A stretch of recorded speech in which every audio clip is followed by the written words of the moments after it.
সীতাকুণ্ডত Faiz Roshan FR ফাউন্ডেশনের উদ্যোগে এবং ফাউন্ডেশনের চেয়ারম্যান ব্যারিস্টার চৌধুরী জিন্নাত আলীর আয়োজনে প্রত্যেক বছরের মতো এবারও অসহায় মানুষের মাঝে ঈদ সামগ্রী বিতরণ করা হয়।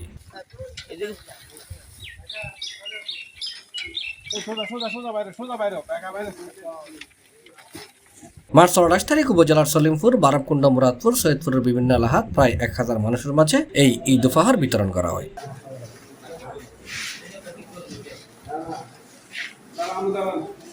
উপহার সামগ্রীর মধ্যে আছে চিনি গুঁড়া, সইল, সেমাই, চিনি, আলু, পেঁয়াজ, দুধ, তেল সহ বিভিন্ন আইটেম।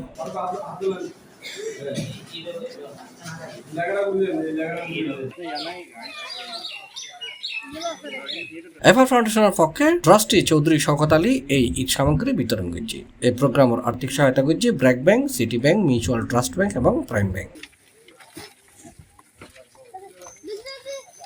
উল্লেখ্য যে এফআর ফাউন্ডেশন দীর্ঘদিন ধরে সীতাকুণ্ড, পাহাড়তলী, আকবর্ষা এলাকাত গরিব অসহায় মানুষের হাজ গরিজার অসহায় মানুষের ঘর তৈরি, চিকিৎসা, বিয়ে, ইফতার সামগ্রী বিতরণ, শীতবস্ত্র বিতরণ সহ বিভিন্ন সহায়তা করিয়াইর তারা যারা আসছেন গ্রহণ করো সুন্নত, আবার দেওয়াটাও সুন্নত।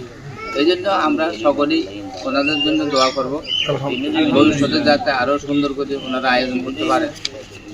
আজকের এইটুকু কথা বলে সকলকে ধন্যবাদ। আসসালামু আলাইকুম। একেবারে একদম সৈয়দপুর ইউনিয়ন থেকে শুরু করে এই বিদ্যুতে এখানে আমাদের কামারপুর ইউনিয়নে এবং আমাদের এলাকার লোকজন ঘুরে আসতেছে। তো এখানে এফআর এই সংকেতের চিত্রটা হচ্ছে যে ওনার মা এবং বাবার নামে এই ফাউন্ডেশনটা। C+ TV, Chittagong.